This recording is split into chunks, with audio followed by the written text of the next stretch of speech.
Salut et bienvenue pour une nouvelle vidéo. Vous êtes sur Info News et comme chaque semaine, on fait une vidéo longue sur la repro des chevaux. Nous avions fait donc depuis la mise à repro de la jument jusqu'au poulinage. Et là, on va vous parler un peu plus en détail des avortements pendant la gestation, forcément. Parce que si elles ne sont pas pleines, elles ne peuvent pas avorter. Donc, les avortements, les causes principales de l'avortement, éventuellement ce que l'on peut faire pour éviter les avortements. Donc, c'est parti!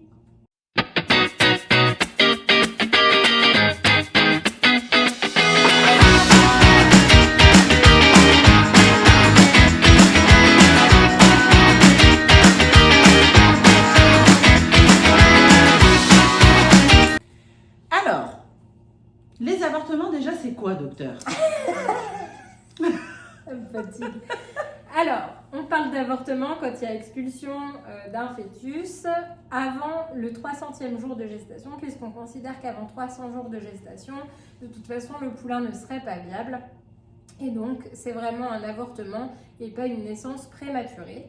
On distingue deux types d'avortements, les avortements précoces qui ont lieu avant le 45e jour de gestation et les avortements tardifs qui ont lieu donc après le 45e jour de gestation. On parlera de poulain prématuré s'il naît avant 320 jours et après 320 jours, le poulain est censé être viable. Donc voilà, pour la petite aparté. Pour les avortements précoces avant 45 jours, vous allez voir que c'est très rapide, il n'y a pas grand chose à en dire. En général, ce sont des avortements discrets. Déjà, souvent il faut passer par une échographie pour en être sûr. Éventuellement, on peut voir un peu d'écoulement vulvaire, mais souvent on ne voit pas grand chose. Et au niveau des causes, souvent c'est des causes hormonales, donc des insuffisances de production de progestérone. Normalement, au départ, on a le corps jaune qui va produire de la progestérone qui assure le maintien de la gestation. Et ensuite, il y a un relais qui est pris par le placenta qui se met en place. Soit à ce moment-là, soit après, soit avant, on a une insuffisance de progestérone et donc la jument avorte.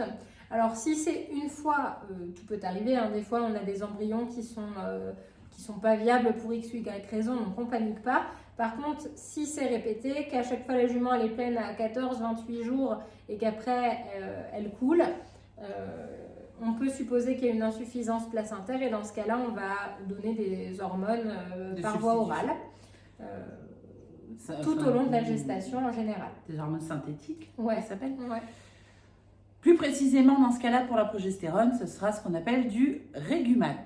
Alors, ça coûte cher, mais ça marche très bien. Donc, en général, il n'y a pas 1000 non plus, je crois. Non, il n'y a que ça à faire. Ah, il n'y a que ça, voilà. Donc, Enfin, en tout cas, oui. Si la cause est une insuffisance de progestérone, il n'y a que ça à faire. Et alors, on pourrait se dire que quand le placenta se développe, il va produire plus de progestérone et qu'on peut arrêter le Régumat. Peut-être, mais comme on n'en sait rien, en général, on n'arrête pas. Voilà, on va jusqu'au bout, donc ça coûte cher. Mais voilà, si on veut vraiment mettre cette jument-là à la repro et qu'à chaque fois, elle a des problèmes d'insuffisance placentaire, il y en avait une ici qui était comme ça, toujours sous Régumat. Ouais, et du coup, une fois qu'elle était sous Régumat, elle a eu des ça marchait bien. Et je crois que même, du coup, le dernier poulain, qui n'est pas né ici, mais il me semble qu'après, elle a eu sans Régumat. Ils ont pris le risque et ça a fonctionné. Alors, est-ce que c'est le fait d'avoir eu... le Régumat, oui, puis une gestation et pas une autre, voilà, hein, mais bon, c'est un risque à prendre. Donc, il faut savoir que avant 45 jours, c'est très rare de retrouver l'embryon. Nous, ça nous est déjà arrivé une fois de le retrouver, mais c'était vraiment du bol, quoi. Mais en général, on ne s'en rend pas compte. Et c'est pour ça que beaucoup de personnes attendent un poulinage, après avoir fait le DG14 et le DG28, ne font pas forcément le 45 ou d'autres, et il n'y a toujours pas de poulain qui arrive. Et en général, la jument a avorté et on ne sait pas quand, et on ne s'en est pas rendu compte. Il faut aussi savoir, ça on en parlera peut-être dans les tardifs après 45, Mais après 45 jours, il y a un système, enfin, il y a... justement, le maintien de la progestérone qui se met en place et qui bloque un peu le retour en chaleur de la jument. Donc après 45 jours, si elle avorte, en général, c'est foutu pour la saison, pour réessayer. Sauf si vraiment on a fait très très tôt et voilà, mais enfin en général, oui, il faut laisser tomber cette saison et reprendre l'année d'après. Et pour ce qui est des juments pleines mais vides, il y en a déjà eu une cette année et l'année dernière, ça avait commencé de la même façon, c'est-à-dire, je pense pas que cette jument soit pleine au fait. Si, ça serait bien de vérifier et non, du coup. Voilà, une jument pleine quand même si c'est une primipare, même si c'est une jument qui fait pas beaucoup de ventre, en général, elles ont une tête de pleine quand même. Ouais, surtout dans le dernier mois de gestation. Voilà, nous quand elles arrivent à 3 semaines, 1 mois du terme, en général, elles sont censées avoir des signes qui nous interpellent. En général, quand elles arrivent et qu'elles n'ont pas du tout l'air d'être pleines, ça se voit, on fait une petite écho et en général, ça se confirme dans 99% des cas. Malgré les proprios qui souvent sont un petit peu dans le déni, ce qui est normal. On n'a pas envie de croire qu'on a attendu tout ce temps pour un poulain qui n'arrivera pas. Mais voilà, ça arrive. C'est pour ça qu'en général, nous, quand on a un doute sur nos juments, Marine met le bras dedans pour être sûre qu'elle soit bien pleine. Puisqu'en général, à partir d'un certain stade, il n'y a plus besoin d'écho. C'est-à-dire qu'on rentre, on sent si la jument elle est pleine ou pas. Et puis de toute façon, vous l'avez déjà expliqué, mais nous, dans tous les cas, on aime bien regarder si le poulain est tourné dans le bon sens. Donc en fin de gestation, de toute façon, on fait une petite vérif. Pour voir si on voit du petit... Soit pour vérifier que la jument est bien pleine, soit si on n'a pas de doute sur le fait qu'elle soit pleine, pour vérifier que le poulain soit dans le bon sens et vivant et tout bien. Voilà. Sachant que souvent, quand il est mort, quand même, elle l'expulse. Ou sinon, elle montre des signes d'inconfort. Donc ensuite... Après 45 jours, ce sera donc les avortements qu'on appelle tardifs. Et dans 3/4 des cas de ces avortements tardifs, on peut donc en déterminer la cause. Donc dans ces causes, on va avoir la moitié du temps des causes infectieuses, qu'on va vous détailler juste après. 1/4 de cas où c'est des causes non infectieuses, qu'on va vous aussi détailler après. Et 1/4 du temps, on ne sait pas la cause. Voilà, soit c'est une malformation éventuellement du fœtus. Ça, c'est même dans des causes encore qu'on peut déterminer. Non infectieuses. Mais après, des fois, on ne sait pas du tout. Ça avait l'air, le poulain, il avait l'air d'être normal. Les annexes fœtales, elles avaient l'air d'être normales. La jument, elle avait l'air d'aller bien. Il y a sûrement eu un truc, mais on ne sait pas. Voilà. Donc, il n'y a pas assez de tests encore pour savoir. Oui, voilà. Il faut vraiment qu'on fasse des tests à grande échelle pour pouvoir sortir des chiffres. Sur ces raisons-là. Tout à fait. Et puis des fois, c'est même pas... on ne sait pas parce que ça n'a pas été cherché plus que ça. Il y a un moment, le RESP, donc le réseau d'épidémiosurveillance des maladies pour les chevaux, offrait des tests sur les avortements. Je ne sais pas si c'est toujours le cas, mais ils offraient des tests, par exemple, pour la rhino et tout ça, pour inciter les éleveurs à faire ces recherches. En tout cas, que ce soit le cas ou pas, c'est toujours quand même bon à savoir, d'une part pour la gestion de la jument dans l'effectif, et puis voilà, dans l'effectif aussi. Donc, s'il y a eu un avortement, c'est fichu pour cette fois-là, mais c'est quand même intéressant d'essayer un petit peu de savoir ce qui s'est passé. Donc, dans la moitié des causes infectieuses, on va retrouver à 80%, donc la raison principale, les placentites. La placentite, qu'est-ce que c'est? C'est une infection en général bactérienne du placenta. Dans la plupart des cas, on parle de placentite ascendante, c'est-à-dire qu'on a des bactéries qui sont entrées par la vulve, par le vagin, qui vont passer le col et qui vont aller jusque dans l'utérus. Normalement, il y a des mécanismes de protection. Donc d'abord, les lèvres vulvaires, c'est une première barrière physique pour éviter que des germes, des gros morceaux de crottin ou de salissure rentrent dans le vagin, mais il peut quand même y avoir des contaminants. Ensuite, ces bactéries, elles rencontrent une autre barrière qui est au niveau du col, qui est censé être étanche. Et ce qui se passe dans l'utérus est supposé être un milieu stérile. Sauf que des fois, c'est pas bien étanche et il y a des bactéries qui rentrent.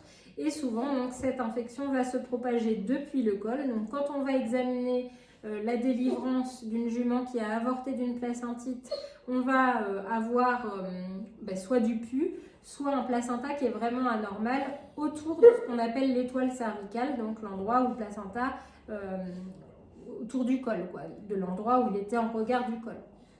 Donc c'est vraiment une cause fréquente. Oui, mais on a compris que tu n'étais pas content qu'on parle. Après, il y a aussi des placentites qui sont plus rares, qui sont des placentites par voie hématogène. Donc la jument va attraper une bactérie, elle va faire une septicémie, donc la bactérie va se retrouver dans son sang et va aller dans tous ses organes, dont l'utérus. Bon, ça c'est beaucoup plus rare et là ça fait vraiment une placentite massive. Donc quels sont les symptômes d'une placentite? Alors en général, quand vous voyez que votre jument commence à faire de la mamelle, alors que c'est pas le moment. Voilà, alors que ce n'est pas le moment. Alors, plus de 3 semaines, voilà, ouais, même certaines, 1 mois, 2 mois, bon, surtout quand la jument n'a jamais eu de poulain, parce qu'il arrive que des juments qui ont eu des poulains fassent de la mamelle un peu plus tôt, mais c'est tranquillou. Quand je vous dis faire de la mamelle, c'est qu'elle fait de la mamelle et elle perd du lait. Ça, ce n'est pas normal. On s'alerte tout de suite. En général, on va également avoir un peu de fièvre. Il peut, ouais. On peut avoir un peu de fièvre. Des écoulements vulvaires aussi. Et des écoulements. Donc, quand on voit tout ça, on appelle illico presto. Un vétérinaire qui a l'habitude de faire de la gynéco. Voilà, parce que la placentite, ce n'est pas irréversible. C'est-à-dire que chaque année, on a des juments qui ont des placentites, comme c'est la raison première des avortements, on va dire. On met en place un traitement qui a pour but de maintenir la gestation jusqu'à que le poulain soit viable. Alors d'abord, comment ça se diagnostique une fois... Alors, c'est sûr que déjà sur les critères cliniques, si on a une jument qui fait du lait 2 mois avant le terme, plus ou moins qu'à des écoulements vulvaires, c'est déjà un fort signe d'appel.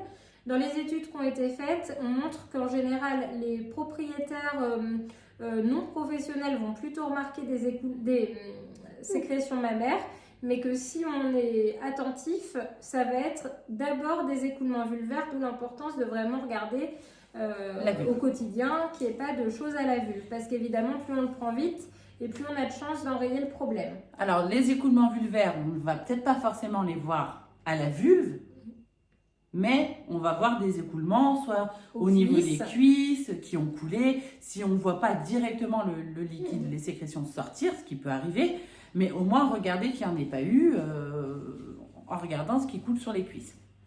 Donc, on appelle le vétérinaire. Le vétérinaire va réaliser une échographie qui a pour but de mesurer d'une part l'épaisseur utéroplacentaire. Donc, bon, je ne vous détaille pas la façon de faire la mesure, mais en tout cas, c'est épaissi quand il y a des placentites. Il y a des mesures en fonction des mois de gestation. Voilà, que les vétérinaires connaissent. À tel mois de gestation, c'est censé faire telle épaisseur, telle épaisseur, telle épaisseur. Et il n'y a qu'à l'échographie qu'on peut voir ça. On ne peut pas le voir sans faire d'écho. C'est impossible. Ouais.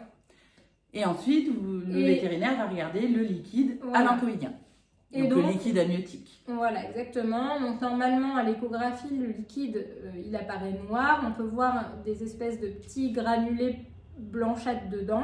Comme les petites boules de neige qu'on retourne là. Voilà. Néanmoins, alors, il y a pareil, il y a des publications avec des grades qui permettent de dire à quel point il y a des petits grains de neige dedans, en fonction du stade de gestation. À la toute fin, c'est normal qu'il y en a un petit peu plus. Mais quand même, ça ne doit pas prendre trop de proportions. Et s'il y en a beaucoup alors qu'on est à 2 mois du terme, c'est pas normal.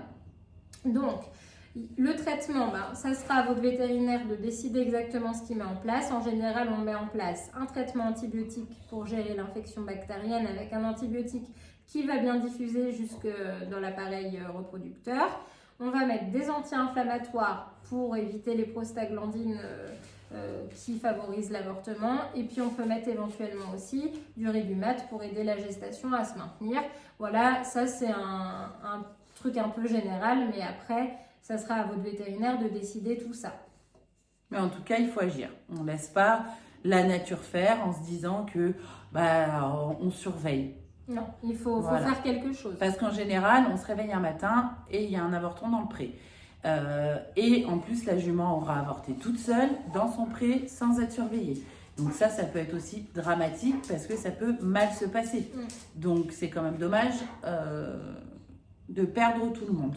Si on fait un traitement et que le poulain atteint un stade où il peut être viable, eh ben, il faudra quand même qu'on surveille que ce poulain n'ait pas justement une septicémie parce que les bactéries qui étaient présentes au niveau du placenta peuvent très bien l'avoir contaminé, qu'il n'ait pas de retard de croissance, enfin il y aura des vérifications à faire. Et si jamais la jument avorte, pareil, il faudra vérifier, il y a le gros nez de Gibbs qui va peut-être apparaître. Coucou. Et si la jument avorte, il faudra quand même s'assurer d'une part que toute la délivrance ait bien été expulsée parce que comme le placenta est anormal, des fois il est fragilisé, il peut se casser, il peut en rester des morceaux dans l'utérus. Et puis d'autre part, il faut s'assurer qu'il ne reste pas d'infection dans l'utérus, notamment qu'on vérifie qu'il n'y ait pas du liquide de façon anormale, que l'involution utérine aussi se passe bien. Donc ça va demander un petit suivi post-avortement quand même. Surtout si on a dans l'idée de remettre la jument à la repro plus tard, il faut quand même prendre ça au sérieux et faire un bon suivi. Sachant que c'est pas parce qu'une jument a fait une placentite qu'elle ne peut pas avoir de poulain par la suite. Non. Mais il faudra surveiller. Voilà, il faudra surveiller qu'elle n'en refasse pas à ses prochaines gestations et surveiller que surtout elle soit propre, que l'utérus soit nickel avant de recommencer une gestation. Qu'est-ce qu'on peut faire en prévention pour limiter le risque de placentite? Je sais pas. Si, on peut vérifier la conformation vulvaire parce que si la jument elle a la vulve. Je vais dire, moi j'ai pas d'écho, je peux pas voir à travers la jument. Non, mais avant même qu'elle ait fait une placentite, en général on vérifie sur toutes les juments la repro qui est une conformation regarde vulvaire. Juste quand on les met. Hein. Voilà. Alors, si jamais la vulve n'est pas bien, on peut faire ce qu'on appelle une vulvoplastie. Donc, c'est coudre une petite partie de la vulve. C'est comme une chirurgie esthétique, entre guillemets. C'est pour éviter que les salissures qu'il y ait des saletés qui rentrent dans le vagin, puis dans l'utérus. Et autre chose aussi, quand les juments elles maigrissent, on en avait déjà parlé, mais au lieu d'avoir un alignement entre l'anus et la vulve, comme ça, souvent l'anus rentre. On avait fait un super schéma de qualité, voilà. Tu te rappelles? Et les crottins ont tendance à tomber sur la vulve, alors que sur une jument qui est bien en état, c'est aligné, donc les crottins tombent plus loin. Donc il faut bien entendu veiller à l'alimentation. Et à tous les signes, hein. De toute façon, si vous voyez quelque chose d'anormal, il faut appeler le vétérinaire, point barre, hein. Sur une jument gestante, enfin sur un cheval en général, j'ai envie de dire, c'est partout pareil. Baisse d'appétit, signe d'inconfort, flémène, mal de bide, enfin voilà. Ensuite, autre cause infectieuse, donc fréquente. Vous avez l'herpès, dont la rhino, la fameuse rhino. Donc on a pris les chiffres nationaux, c'est quand même 9% des causes infectieuses dont on vous rappelle qu'elles représentent 50% des avortements. Donc c'est pas négligeable. Donc la rhino, faire vacciner les chevaux, hein, c'est très important, surtout les juments à la repro, et à savoir que maintenant, dans la majorité des contrats, on vous impose une vaccination rhino pour que votre contrat soit intégral. C'est-à-dire, valable. Si votre jument n'est pas vaccinée rhino et qu'elle avorte, tant pis pour vous. Tant pis pour vous. Donc, vous allez perdre la garantie poulain vivant, tout ça. Donc, dans l'idée, on fait toujours vacciner ces juments à la repro contre la rhino. On évite de mélanger son cheptel d'élevage avec son cheptel de concours ou son cheptel en transit ou son cheptel de balade ou quoi que ce soit. On essaye de les laisser entre elles. Si on fait des concours d'élevage, on essaye vraiment de faire attention à ça aussi. Et sachant qu'il me semble, quand il y a un avortement, on peut voir si c'est la rhino. Oui, on peut faire un prélèvement. Voilà, donc ça, sur la rhino, il n'y a pas énormément de choses à dire, mis à part que c'est pareil, il y a des rhinos, ça passe inaperçu. Donc votre jument peut avorter sans avoir montré aucun signe de maladies, de fièvre, d'apathie, de tout quoi. La rhino passe, elle réagit pas forcément, mais ça fait avorter quand même.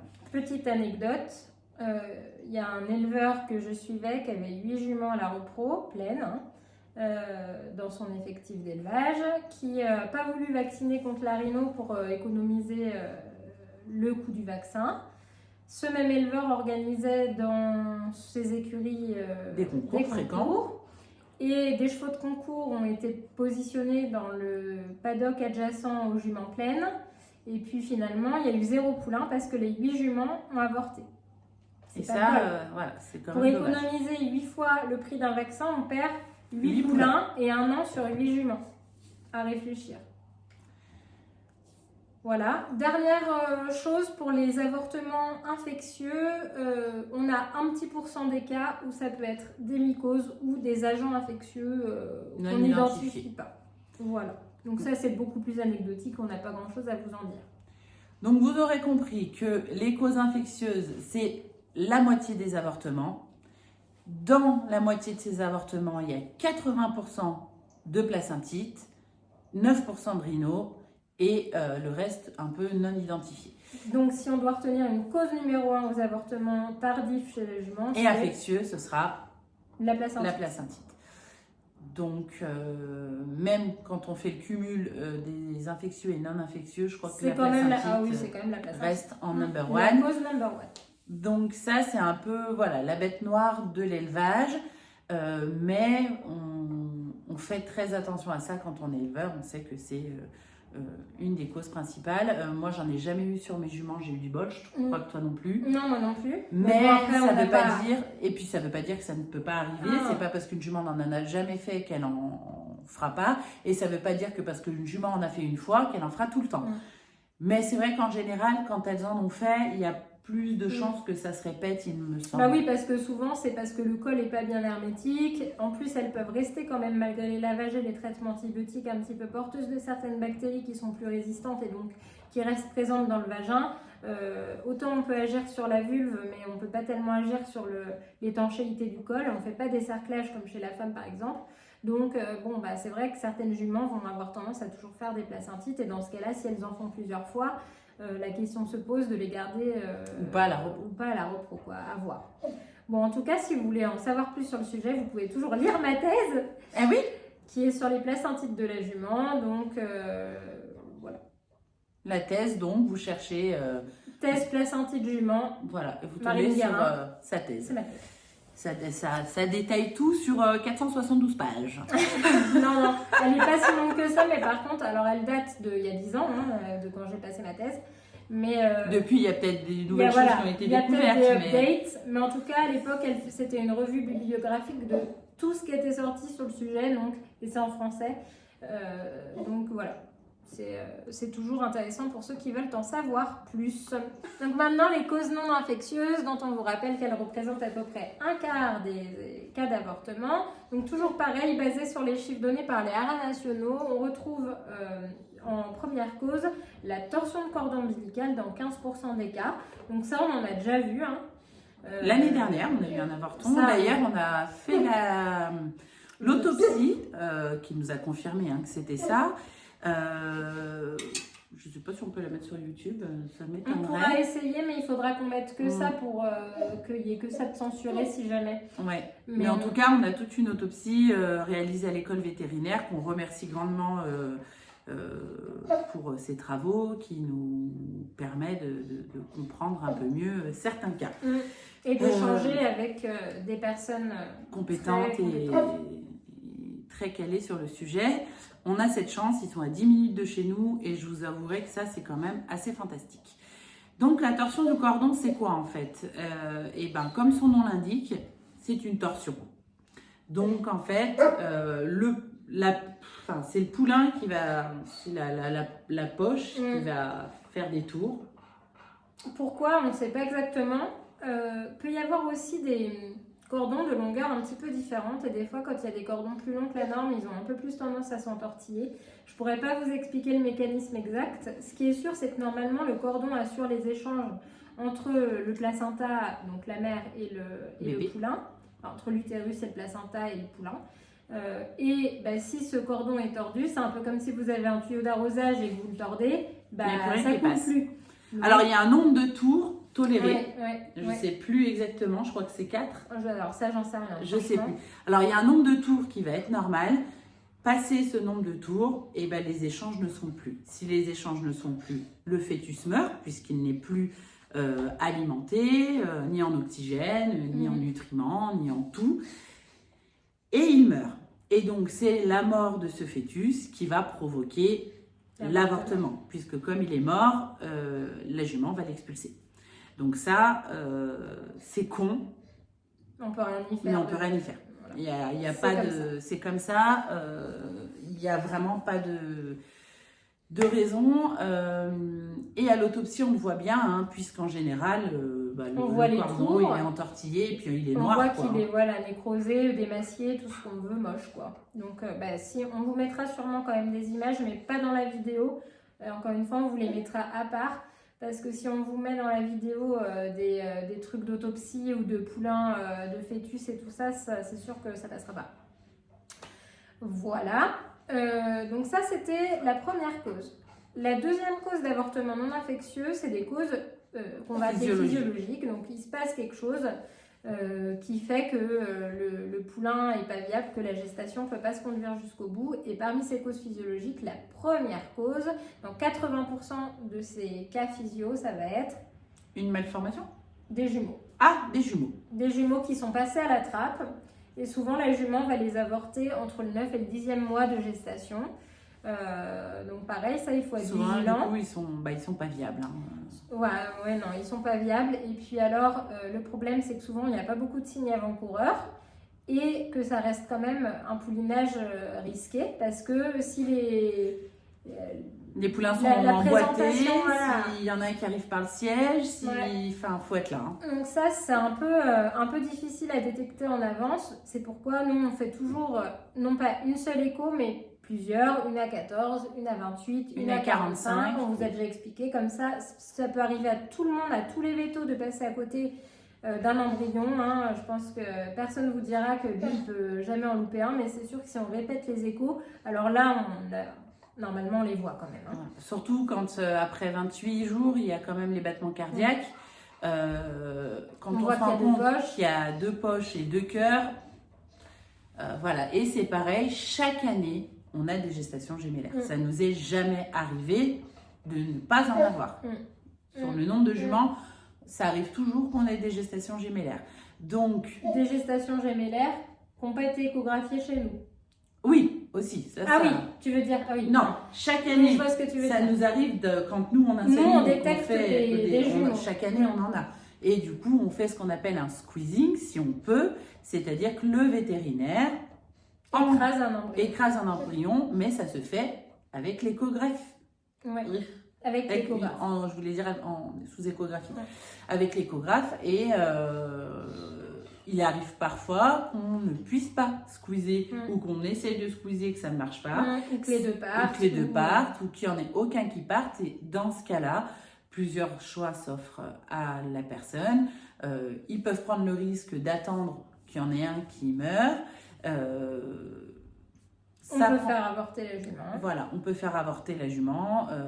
Voilà, ça après c'est le propriétaire de la jument et le vétérinaire qui vont en parler, voir les risques, voilà, le plus ou le moins de chaque situation. Mais en tout cas, quoi qu'il en soit, on ne laissera pas des jumeaux si on sait qu'il y en a. Si le propriétaire décide quand même de garder les jumeaux, c'est au risque et péril de tout le monde, c'est-à-dire de la jument, les poulains, on n'en parle pas, mais aussi de la mère. Donc voilà. Et donc, dans les élevages où il n'y a pas de suivi écho, tous les ans, on entend parler autour de nous des gens qui ont des jumeaux et dans un très très très très faible nombre de cas, tout le monde est vivant. Mais c'est un très, très, très, très faible nombre de cas. Voilà, vous en verrez sûrement. Il y a toujours des vidéos qui tournent sur les réseaux sociaux où on voit des mères qui mettent au monde des jumeaux. Voilà, faut pas vous dire que c'est facile. C'est vraiment Oui, il y a eu beaucoup de cases pour avoir voilà. un cas où ça se passe bien. Donc, parfois ça se passe bien, mais c'est vraiment tout petit. Hein. Et souvent, même quand les deux sont viables, soit il y en a un qui meurt en cours de route, soit les deux, soit il y a des soins phénoménaux à faire. Soit il y en a qui sont, un des deux qui est en retard de croissance, voire les voilà, deux qui soit restent ils sont tout lax, il y en a qui restent comme ça, enfin voilà, faut... C'est rarement que ça se passe bien, que tout va bien et qu'on a deux jolis poulains, ça peut arriver, mais voilà, il faut quand même se dire que c'est pas gagné. Et donc dans ces fameuses causes physiologiques, ce que tu disais. Ce que je disais, les malformations. Et ça, c'est des malformations qui se sont faites pendant le brassage, et ça, on n'y peut rien, on ne sait pas pourquoi. Le poulain n'est pas viable et en fait il meurt. Il est expulsé. Voilà. Et puis on peut avoir un sous-développement du placenta, ça c'est pareil, on ne sait pas toujours la cause, hein. Ça peut être un coup de pas de bol. Après ça peut être aussi des juments dont l'utérus n'est pas top, s'il y a des énormes kystes qui empêchent par exemple le placenta d'avoir des échanges sur toute la surface de l'utérus. Ça peut faire ce genre de choses. Donc si c'est une fois, c'est une fois. Si ça se reproduit plusieurs fois, c'est peut-être pas l'idéal de reproduire cette jument-là. On a eu le cas l'année dernière, d'ailleurs, d'une jument qui nous a fait un poulain à 300... Tu te tais? Il râle. Il n'aime pas qu'on parle. À 360 jours et quelques, je crois, de gestation. Je ne sais pas si elle nous a pas tenu 1 an. Et on a eu un poulain tout rikiki, mais il est petit, clairement dysmature, quoi, clairement. Et en fait, en analysant le placenta, on s'est rendu compte qu'il y avait énormément de nodules et de choses anormales, d'anomalies sur ce placenta, qui ont du coup empêché un échange normal. Donc le poulain est né complètement dysmature, pourtant il est né bien au-delà du terme. Donc voilà, il y a des choses comme ça, le mystère de la vie. Comme on le dit souvent, la nature n'est pas toujours bien faite.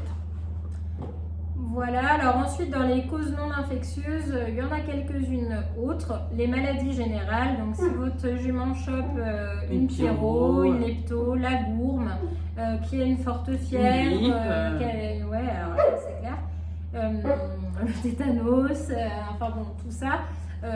Et notamment s'il y a une forte fièvre. Donc... Je crois que même aussi les grosses crises d'emphysème peuvent jouer ça crée des spasmes. Donc voilà, toutes ces maladies qui peuvent faire de la fièvre. Un état général bof. Pas super, ça peut faire avorter. Certains médicaments peuvent faire avorter également, comme certains vermifuges. Voilà, la cortisone. Moi, j'ai déjà eu des gens qui ont utilisé du Butox. Alors, c'est hors AMM dans tous les cas sur des juments pleines. Et j'ai au moins 2-3 personnes qui ont trouvé un poulain mort le lendemain. Donc voilà, après, il y a aussi plein de gens qui l'utilisent sur des juments pleines et il n'y a pas de souci. Mais bon, voilà. Un gros stress peut aussi provoquer un avortement parce que justement, la jument, elle va s'agiter. Un changement de troupeau, un changement de lieu de vie. Un coup dans le ventre. Un coup dans le ventre, un connard qui tape sur sa jument, voilà. Un long transport. Nous, on a eu une jument qui avait avorté suite à un lâcher de ballon. Il y avait eu un lâcher de ballon dans une école et tous les ballons avaient atterri dans le pré de Bibi. Et on a retrouvé l'avorton le lendemain matin. En fait, moi, je suis arrivée au pré et j'ai retrouvé l'avorton. D'abord, je me suis dit, mais c'est quoi tous ces trucs? Je voyais plein de trucs de couleurs dans mon pré. Donc, c'était des ballons qui avaient atterri dans mon pré. Je pense que gros stress et ça a fait avorter la jument. Elle était à 10 mois. Excusez-nous. C'est-à-dire qu'il a la laine fétide. Donc, il nous respire dessus, là. Bon, et dernière chose qui répertorie les haras nationaux, c'est l'âge de la jument. Ils ne détaillent pas les causes, mais à mon avis, ça englobe un peu plein de trucs. Je pense que dans l'âge, ça va être l'état de la jument, l'énergie qu'elle a, qu'elle va utiliser pour sa gestation, le placenta qui est adéquat, le col qui est bien ou pas, voilà. Et donc 25% des cas où finalement on ne sait pas, mais enfin, ça reste qu'un quart des cas dans la plupart du temps, on arrive à quand même savoir ce qui s'est passé plus ou moins. Donc voilà, petit récapitulatif donc, on surveille sa jument tout au long de la gestation, tout le temps. Hein. Je veux dire, tout au long de la gestation, on vérifie les mamelles, souvent. On vérifie la vulve, souvent. On vérifie qu'elle mange bien, on vérifie... qu'elle fasse pas de signe de colis. Voilà, qu'elle soit bien. On évite au maximum les conditions stressantes. On va éviter d'intégrer des nouveaux chevaux qui vont la faire galoper comme une tarée au dernier moment. On va éviter de la faire changer de lieu, sauf si vraiment elle est mal là où elle est, bien entendu. Mais en tout cas, ça, c'est à vérifier en amont. C'est-à-dire qu'avant de mettre votre jument à l'harpon, on en a déjà parlé, on choisit son lieu de vie. On évite de les faire voyager, on évite voilà, un maximum de choses quand même. Donc... voilà, on a fait un petit peu le tour. Comme d'habitude, si vous avez des questions, vous n'hésitez pas à les poser en commentaire. Si vous avez des choses que vous voulez qu'on développe dans une autre vidéo pareil, n'hésitez pas à nous faire vos suggestions. Si vous avez des idées d'autres vidéos auxquelles on n'a pas pensé, hein, n'hésitez pas, on les traitera. Et puis, vous avez... la prochaine fois, on essaiera de faire les dystes aussi, peut-être. Ouais. Et après, on a toujours le poulain au sevrage. Donc, voilà. Bon, on vous souhaite de vous abonner à notre chaîne, de nous mettre un pouce, de nous suivre aussi sur TikTok. On vous dit à bientôt.